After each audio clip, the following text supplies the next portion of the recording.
Welcome everybody to the Thinning Out Loud podcast with your hosts Dan, that's me, and Liam. Hi.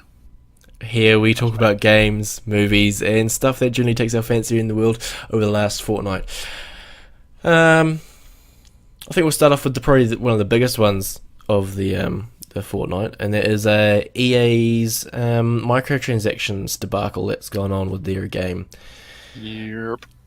We seem to be talking about microtransactions a lot recently. Yep. It's a bit of a fucking sore subject at this point. It's getting a bit insane.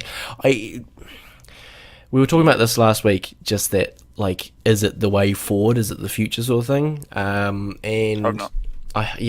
we hope not. But apparently the publishers and things think that it absolutely is, because they're not slowing down or stopping at any time soon. But maybe they will slow down after this point, because EA has removed microtransactions from Battlefront 2 temporarily. So, yeah, until they rebalance them. Apparently they believe that getting actual credits inside the game is too slow, because a few companies, or not companies, but a few media outlets were doing calculations about that it would take like thousands of hours or thousands of dollars to actually unlock everything in the game. Sounds about right. Yeah, so they're trying to balance about how many credits you get and how they're rewarded, trying to go towards more, if you're higher skilled, then you'll get more credits and things, rather than just participating and things like that. Yeah. So after they did remove temporarily remove the microtransaction from the game, they did, or DICE came out talking about how, I'll actually quote this here. We are incredibly saddened by the needed response from you, the community, on Reddit about this game. We've made a really... What? Yeah, no, keep going. Okay. We've made a really cool, fun, and beautiful game, but it was overshadowed by issues with the progression system. We will fix this. So it's kind of good that they've come out and said something about it. It's good that they've decided to remove them, at least temporarily. If they did it completely, I wouldn't be unhappy with that. Yep, I think everyone would agree with you.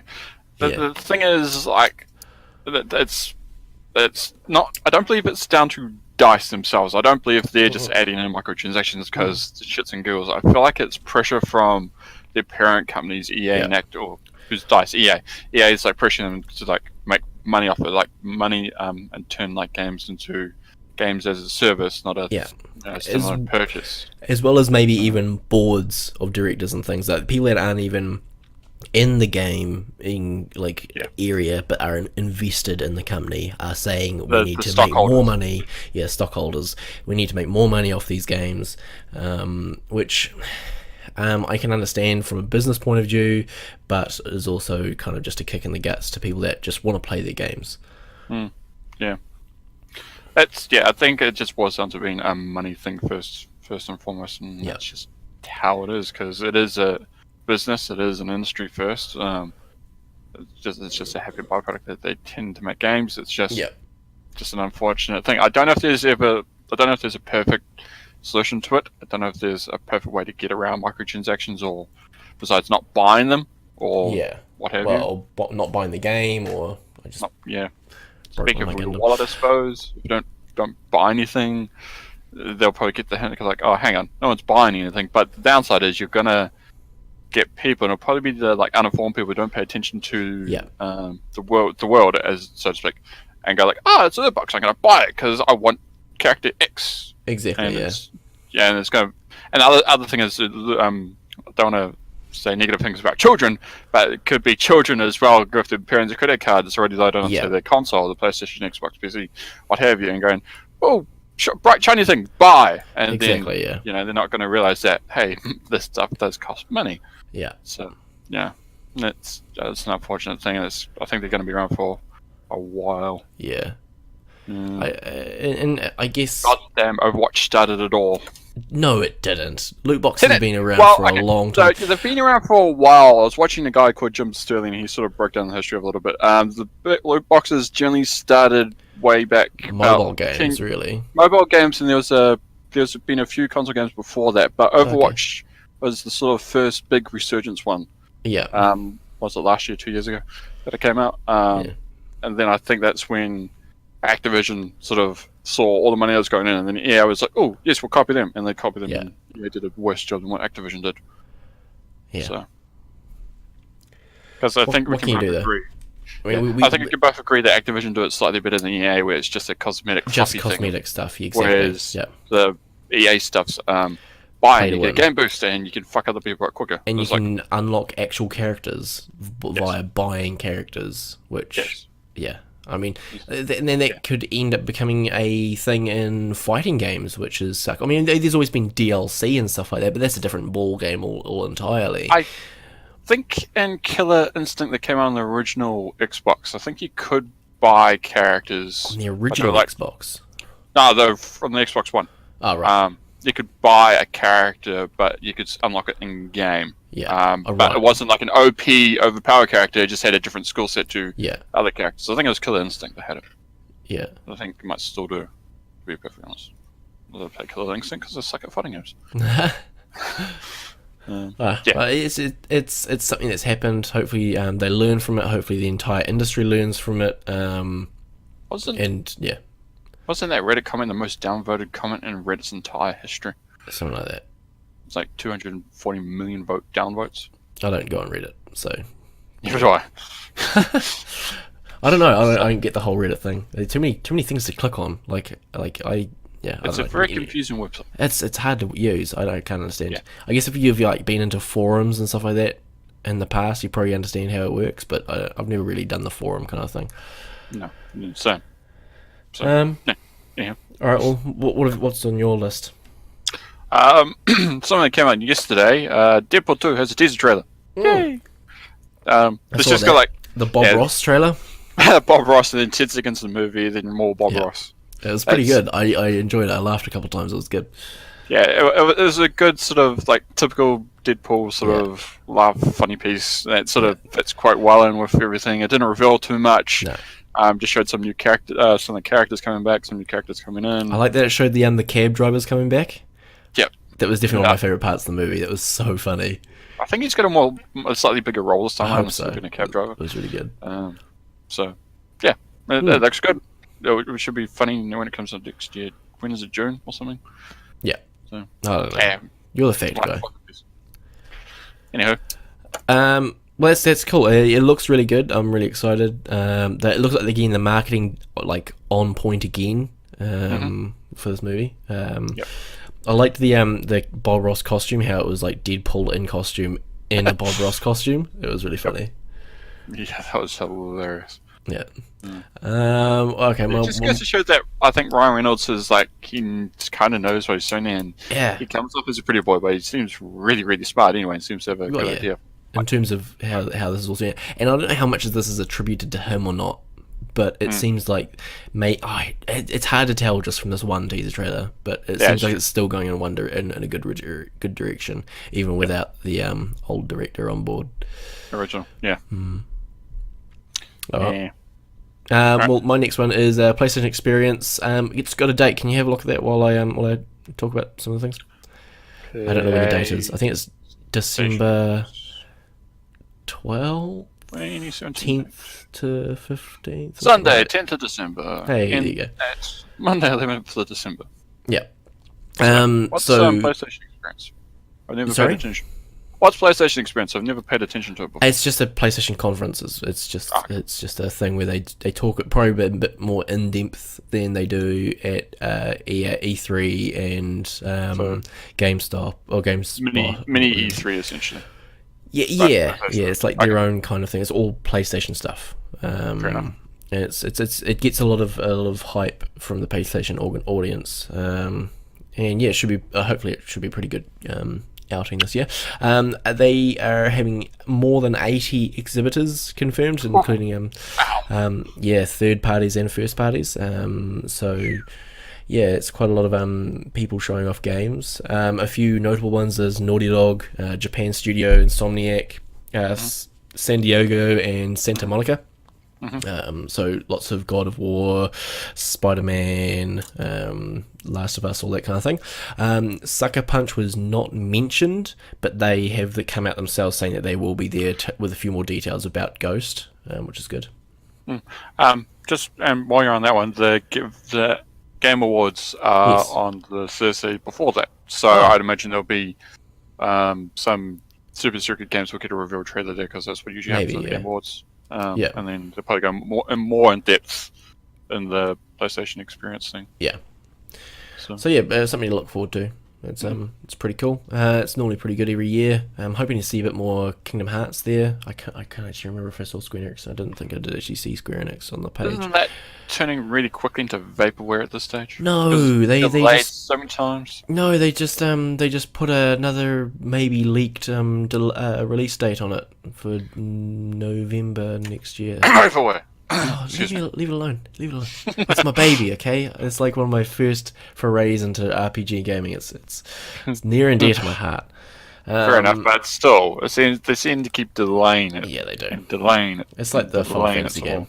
It's just, I think they were originally making it for PlayStation 3, and then it got kicked into PlayStation 4, and it just kind of had to get remade from the ground up, probably.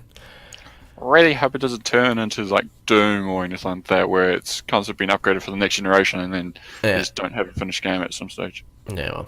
And when they do launch it, it'll be like Duke Nukem, where it's just a pile of shit. No, don't say that. Please. I hope it doesn't, because I know how deep and meaningful this game is to you. It's just, hope it doesn't turn into that. We get it sooner rather than later. None of us do. Because it sucks when that happens. It really does. But based on the they released like a tech demo-y kind of thing for it a while back, which was good. Right. It was good. Everything was kind of really good. Characters looked a little bit different, but that's to be expected with the different the generational jumps that they've made. So, yeah.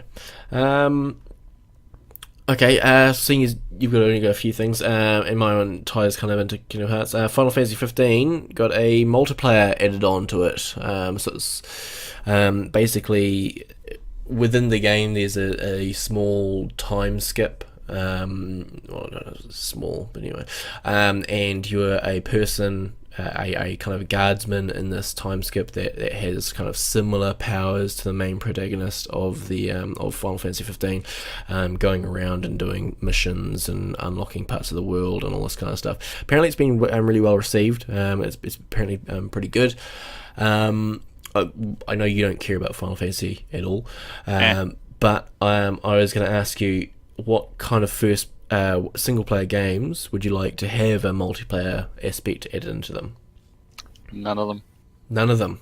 I don't believe it works, because I feel like it's always sort of shoehorned in, and as a general rule. And in general, I only tend to play multiplayer in certain games, generally like first-person shooters, because I'm trouble with everything else. So I'm quite happy games to just have a Like you want to see a multiplayer in Mass Effect or something like that? We've already tried that, but it didn't work. Well, mind you, that's more like forward wave defense sort of shit more than anything else. Yeah. All right. I can quite happily do without multiplayer. Multiplayer, to be perfectly honest. All right. Well, I would probably say, in the same vein, Kingdom Hearts. I thought up a really cool kind of Kingdom Hearts multiplayer MMO style sort of thing that I will not talk about here, but because it's a bit fanficky. But yeah, I mean, kind of multiplayer is kind of cool especially when they do it well, and they do it in the kind of the spirit of the game sort of thing. If they're trying to just shoehorn it in there, like I kind of felt like Uncharted was kind of weirdly put in there, like the multiplayer sides of it.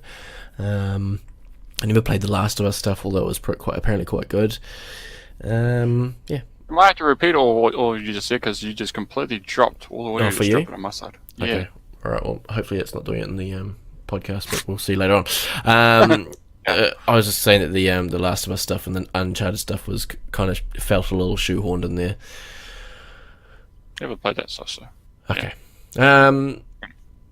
All right. Well, what have you got? Just the Destiny 2 Curse of Osiris stuff that was released. It's just been announced and kind of played through by some announced. people. Bungie did a Twitch sort of walkthrough of some of the stuff. Essentially, it's a new patrol zone, which you've known about forever, a new social space, which you've known about forever. It's the tower, which is apparently in the first one, multiplayer for Trials of Osiris. Yeah. I was watching a guy called Eric's on YouTube. He said he got a hands-on demo of the stuff.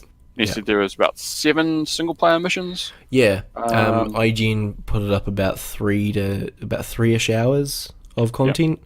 Yeah. And then they're doing something new with the raid. So instead of a brand new raid, it's called a raid zone. So essentially, it's a self-contained area on the patrol zone you go to that takes you to a sub-zone on the first raid, and it's like it's a challenge zone essentially. Same light level and all that sort of thing. It's just like a offshoot of the first raid.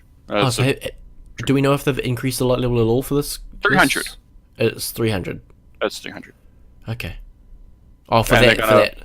No, I mean like if they actually increase the light level that the cap. They're going to increase. They're increasing your character level up to 25. So I don't know how that's going to work. And your light level is apparently going up another 30 points. Apparently. Oh, okay. Or can go up another 30 points. But I don't know how the level 1's going to work because once you hit level 20, it immediately switches to light. So, and I don't know if you can add in like extra points or whatever. Well, no, because they did that in their first game. No, it was they never increased the class level, but they increased the light level, which is something different entirely. Oh no, I feel like they didn't. It was originally 20, and then it went to 40 at one point. No, was it always 40? Okay, I can't remember.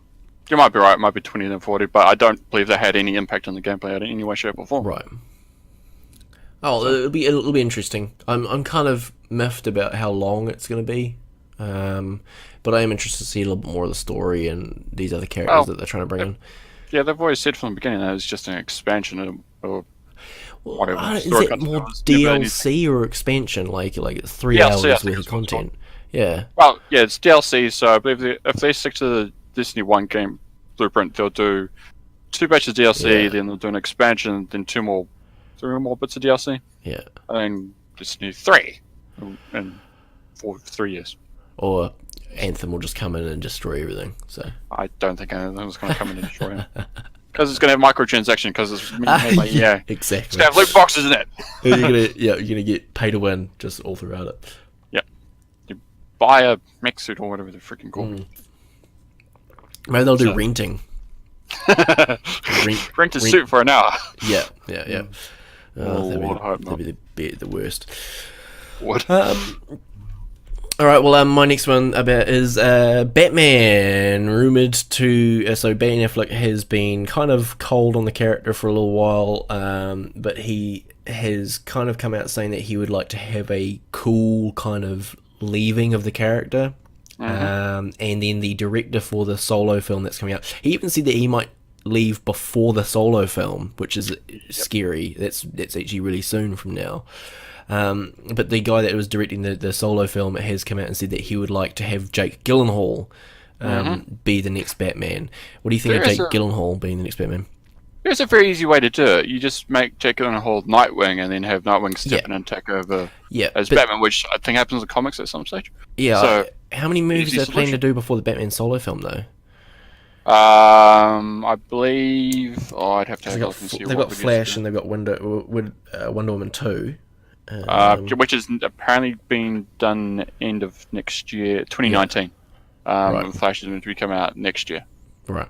So they've got a little bit there they could kind of shoehorn a couple of cameos in there and maybe have a little bit of story building in there.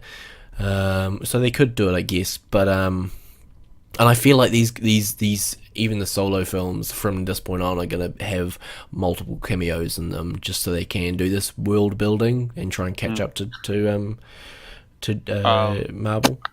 So going off what Wikipedia shows me, next we've got Justice League, which just came out, which I want to talk about later on. Yes, we've got Aquaman, which is next, apparently. Shazam, which is after that. Wonder Woman 2, Cyborg, Aquaman 2018, Shazam 2019, Wonder Woman 2019, Cyborg 2020, Green Lantern Corps 2020. Wow. That Batman movie hasn't been dated, neither has Batgirl or Flashpoint. Have they done have they dated a Justice League 2 at all? No. Wow. Okay. That's interesting. Well, let's talk about Justice League in a moment. Yeah. So, yeah, Okay. the easiest way for them to do it was to have Nightwing stepping in, like Yes. Batman, like Well, I die, mean, that's quote unquote, and then have Nightwing step in. yeah. I mean, that's kind of return. the easiest way to do it, but they've never really done it the easy way. I'm kind of worried that they'll just like change it. Change it. Oh Yeah. God. That would be really irritating. Yeah.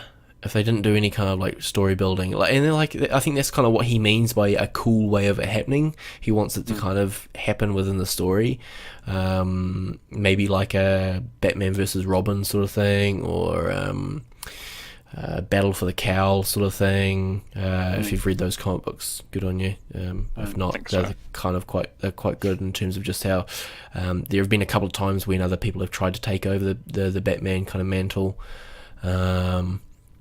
Yeah. So yeah, I mean there are ways to do it, like you're saying, do the Nightwing thing and that kind of thing. I hope they do it that way and not just try and just uphold, because I love Ben Affleck. I love Batfleck. He's great. I love the way that the intensity that he brings into it. I love his Bruce Wayne. I like his Batman. And I like Alfred. I just like what they're kind of doing with the character. So I would really love for him to stick around longer. But yeah, if he goes off, then I want him to have kind of some cool way of leaving as well. I wonder if he came in thinking it was to be one thing, and then he realized no, it's not. It's going to be something else entirely. No, I mean, unless he's been living under a rock and doesn't know how superhero films work, then he had to have known that it would be a multiple part deal sort of thing. Yeah. Well, maybe he just expected to have a bit more control over the maybe he did. Character or something. Because like I think they were promising him a directing role sort of thing. They did for the Batman. Then he changed his mind and stepped away from it, and then they had the new guy come in, which I can't remember his name off. No. But apparently the new director that came in, he changed the entire script that Affleck wrote, and he essentially chucked that story, and they were essentially saying from scratch. See if I can find the guy's name. Matt Reeves. There we go. Yeah. I mean, I feel like they're screwing Ben Affleck over when he's like one of the only good parts of this entire series for me. I don't know. Okay. I haven't got really anything else. Do you want to move on to your review things that you're going to do? Sure. Reviewish sort of things. Reviewish. Right. Well, I suppose we've spoken ad nauseum about Assassin's Creed Origins. I just mentioned that I didn't like the fucking ending of it. I hated it. Yep. I didn't like, because right at the very end, spoiler alert, yada yada yada. So you didn't do your review corner jingle. No, we don't do review corner anymore. Okay, fine. I didn't like how at the end of the game they shoehorn you into playing as Aya, who's got no movesets as far as you can tell. Right at the very end, and do the last sort of two bosses, having to play as Aya, where you spent like the entire game playing as Bayek and building him up to some sort of like super awesome character. And it was like, why do that? That makes no sense. Yeah, that doesn't make any sense.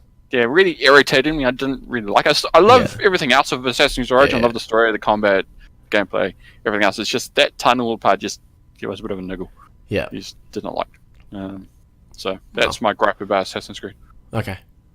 Yeah. Well, it's fair enough, because like I remember in Assassin's Creed 3 when you did the whole jumped to being a kid thing, and it kind of took you out of the story, and then you jumped you back in. It was kind of annoying, not having the abilities that you had worked for and all that kind of thing. So I can understand where you come from. Yeah, and in like the first what is it called, Shadow of Mordor, where like the end boss was like a quick time event, although you'd built this character sort of thing, they didn't utilize it. It's kind of counterintuitive. Yeah, you spend all this time, up 30-40 hours playing as this character, growing as a character, getting all the abilities, growing this like super strong badass that can just like rip through a group of bad guys like nothing, and then they shoehorn you into another character who doesn't have the same abilities. It's like, why? I know you want to tell the story from someone else's perspective and have another sort of look at the story from an outside angle, but why? Why can't they turn into a cinematic or something else, or have like the same skill set or slightly different, like they did in Syndicate, Assassin's Creed Syndicate? Yeah, they had different abilities locked off. It's like, why? And you spend all this time upgrading him with weapons and gear and all that sort of shit, and it's like, now you're done with like shitty blue gear, which I had. I was like, why? Oh, dumb. Why? Yeah, it just really irritated me. The only blue gear I have is my towel, and it's the only thing I'll wear. Yeah, I think I upgraded everything. Yeah. Everything's now Purple. yellow. Yellow, right. Yellow. All the weapons are yellow, all the pouches and armor and all that stuff yellow. Yep. So. Oh. Anywho, what's the next? Horizon. I know you haven't played the DLC. Yeah, I haven't played the DLC. Do you plan to, or are you just? At some point maybe. I don't know. It's just if it's just side story stuff, I'm not sure if I feel the need to.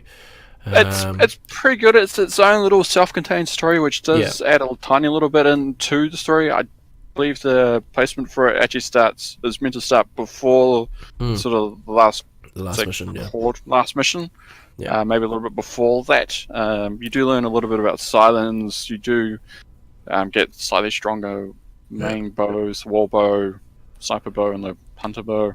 Yeah. You get 3 new weapons, which is essentially meant to be a flamethrower, a lightning rifle, and a ice launcher.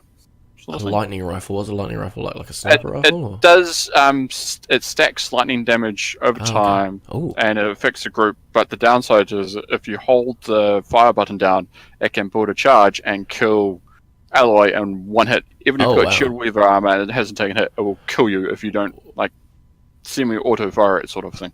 Oh man, okay. I died myself like 4 times. Oh wow, so it's actually really sensitive. I was like, why am I dying? It's because of the fucking gun. It sucks.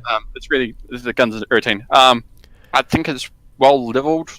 I did it at at the max level to start of it, level 50. Yeah. And the 3 new robots machines that do pop up, they are kind of a bitch. Yeah. Even are at that they hard like the rest of the game is hard, or are they just kind of spongy, or what was kind of? They're a little bit spongy. They move a lot faster than what most other things do, and they have more area effect attacks. They can do more area effect attacks. But once you sort of max out everything and your weapons are a bit better, they do tend to drop a little bit easier, but they're still quite hard. That's good. And a new arm and level cap and new resources and that sort of shit. Huh. So. Right. What do you kind of rate it? How do you? Not like you don't have to rate it, but is it good? Yeah, it's good. Okay. Yeah, I do want to try and do a New Game Plus, but apparently the Frozen Wilds DLC breaks the New Game Plus mode. Oh, weird. It stops it for some weird reason, so I can't do it at this stage until they patch it and fix it. Okay. Gorilla said they know about it and they're going to work on it. Okay, cool. Yeah, whatever. Oh, all right. Well, before we talk about Justice League, Justice League got and this is just from IGN, 7 out of 10. Is that a good enough score in your mind? And what do you think of it? I think it needs a better score. It needs a better score. It's not a perfect 10. There are weird inconsistencies in it with the story and all that sort of thing. Okay. I'd probably give it personally probably an 8.5. Okay. I found it pretty good, pretty funny. It's not Thor Ragnarok funny, but there was enough silly quips in there to be good enough. Was Flash the funny guy? The Flash was a funny guy. He was sort of coming in as the guy who's I've never done this stuff before. Yeah, he's like the overexcited child racing around in the Batcave and just lighting everything up with lightning and all that sort of thing. Ezra Miller, guy who played the Flash, was just fantastic at it. Okay, Jason Momoa, who played Aquaman, he was fantastic. He just played it so well. Yeah. Cyborg, some people say he's the weakest part of it, but if you look at the story of why he's a bit sort of grumpy, shall we say, you sort of understand why he played the character that way. Well, I mean, he's a dude that got ripped apart and then got put back together, and I can imagine it being very painful. So I don't know if it was painful, and I imagine it was, but he's just very sort of grumpy about it right at the beginning, but then by the end of the movie, sort of comes to terms with it. Right. Batfleck was good. Gal Gadot was good. Action was good. How much of the Wonder Woman action was reused from the Wonder Woman movie? Not much of it, to be perfectly honest. So they did a bit more. cool kind of fast moving stuff, or was it a lot of it still slow mo kind of stuff? There was slow-mo stuff, but it was slow-mo stuff from the perspective of the Flash, not anybody else, because Flash moves at such a terrifyingly fast speed compared to everybody else. Right. Except maybe Superman. So, yeah, but there is a fair amount of combat from her side. She does get into a bit of a brawl with Steppenwolf. Yep. Who, to be fair, the way they did Steppenwolf was so weird. The CG wasn't good on him. And you couldn't believe he was like physically there because he was all CG. Okay. But it was still, yeah. And to be fair, Steppenwolf was a bit of a weird villain. He wasn't played very well. He was sort of like a guy who showed up, fucked everything up, then left again and came back, and did that like 3-4 times. Right. So it was a bit strange.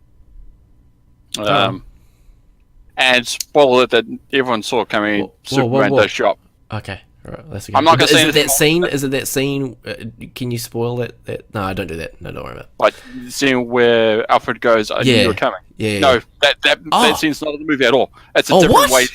It's a different way that he pops up entirely, and he's only in the movie for say maybe 10-15 minutes. Oh, okay, now you're spoiling things. All right. You shut up. You're not going to see it. Pedal up. Yeah, it doesn't mean other people might not see it. Yeah. So yeah, that's overall. I thought it was a good movie. It's a decent action flick. It's definitely better than Batman versus Superman, and okay, better than that. Okay, good. Yep. Better than Suicide Squad, but Suicide Squad's a low bar. So yes, yeah. Better than Wonder Woman. No. Okay, all right, interesting. I still think Wonder Woman's still the better movie of the lot. All right, I did not like Wonder Woman, so okay, that's all right. Okay, so all right, well that's cool. Would you recommend it to people to go watch it?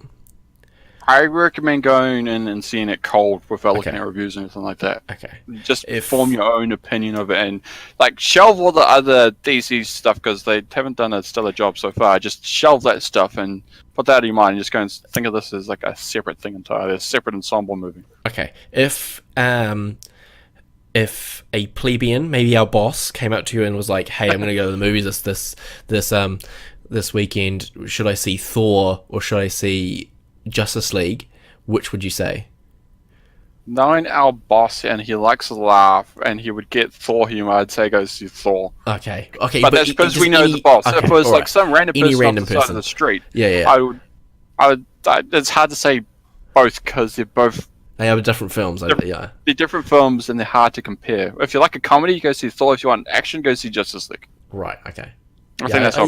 Thor was a little bit light on. Oh no, it had good action. It had a little bit of action, but I felt like Thor turned into more like comedy than anything else. Yeah. Comedy action movie. Okay, that's cool. All right. Well, now we're moving on to the poorly planned and equally poorly executed Consumer Corner. No, didn't even bother putting anything into that one. Okay, so my manga of the fortnight is Hakaiju. It's Hakaijuu. So kaiju being a gigantic monster in Japanese. It's about gigantic monsters. They're quite creepy. There's a lot of gore to this series. I feel like I've already recommended this one maybe a long time ago, but it's just kind of started up again in terms of being released. It's really, really good. It's still really, really good. The story kind of pivots in the middle away from the main characters and to some other characters, and you're left kind of wondering what's happened to these main characters. But it's still really, really good. The plot line is still really, really solid. More of them keep appearing all over the place. The government's trying to keep it all under lock and key, so. And that apparently is really easy to do in Japan, because for some reason, like, a giant earthquake goes off, these sinkholes appear, monsters appear out of them, kill like thousands of people, and all Japan has to do is put up a wall around the city, which they do somehow amazingly, like every time they're like prepared for it. So it's kind of like, is the government kind of knowing what's going on, sort of thing. It's very good. It's got some interesting characters, some creepy characters. I don't know why I like manga with weird, creepy characters in them. But yeah, it's very good. It's very good. How's any books recently? The only comic I've read recently is a Arrow. That's the wrong freaking universe. Marvel one. It's called Hawkeye. My Life as a Weapon. It's sort of like I believe it's set a little bit after sort of the Avengers, sometime after. It's just him sort of almost as a civilian, sort of Right. just interacting with other characters. You think it Other could be characters. post Civil War? Quite possibly, yeah. Okay. Do you think it's tied into the actual MCU? No, it's Okay. a little bit different. The character doesn't look like him, but there are Okay. other characters that do pop up, like Maria Hill pops up. Captain Yep. America pops up like 2 panels. Okay. It's pretty good. It's a decent story. It sort of shows a little bit of how Hawkeye thinks. Yep. That sort of thing. Okay. Yeah. That's cool. My TV or video kind of consumer recommendation this fortnight is Blue Planet 2. It's the most recent documentary series voiced by David Attenborough. It's very good. If you like documentaries or you just like animals and in general, you like learning a bit more about why we're fucking up our planet and our ocean, it's definitely worth a watch. I've only watched the one of the episodes this one, but it's already, I can tell it's very, very, very good. And they go actually into a bit more in depth about how they film it, and they spend about 10 minutes in the just kind of following the cameraman and showing how they film certain things and all that kind of thing. It's very, very cool. I quite like it. And it's always cute and cuddly, and then a shark comes along and bites something in half, and your girlfriend cries a little bit. So it's good. Right. Yeah, that's kind of the stuff I don't like about Attenborough, that he doesn't sort of show the darker side of nature. Yeah. He sort of shows it's like nice and cute and fluffy and cuddly and all Yeah. that, but it's like, no, it's nature. It's a motherfucker, as Yeah. Joe Rogan's constantly saying. They will constantly rip your face off and use you as a chew toy. It's like, it's nature. It's not nice and cuddly. It's nature. It's gonna kill things. It's beautiful. It's absolutely amazingly filmed. It's really good. Meh. He sort of, I don't like the issues. A little bit too cuddly, to be perfectly honest. Anywho. All right. Are we? Is that us? We're cutting out now, are we? Well, unless you got something else you want to talk about. No, I'm done. I have covered all my bases for this evening. Oh my. You're all done. Okay, cool. All right, we're all done. And we'll love you and leave you. Like usual, if you have been watching, thank you very, very much. Hopefully you watch the next one. By the time this is out, or by the time you've watched this one, which will probably be like 20 years from now, you'll probably just watch the next one straight away. Although I don't know why you would watch this when it's not at all in current. Maybe I'm watching this 20 years from now. If I am watching this, hi to myself from the future. And we'll leave you there. Catch you later. Bye bye.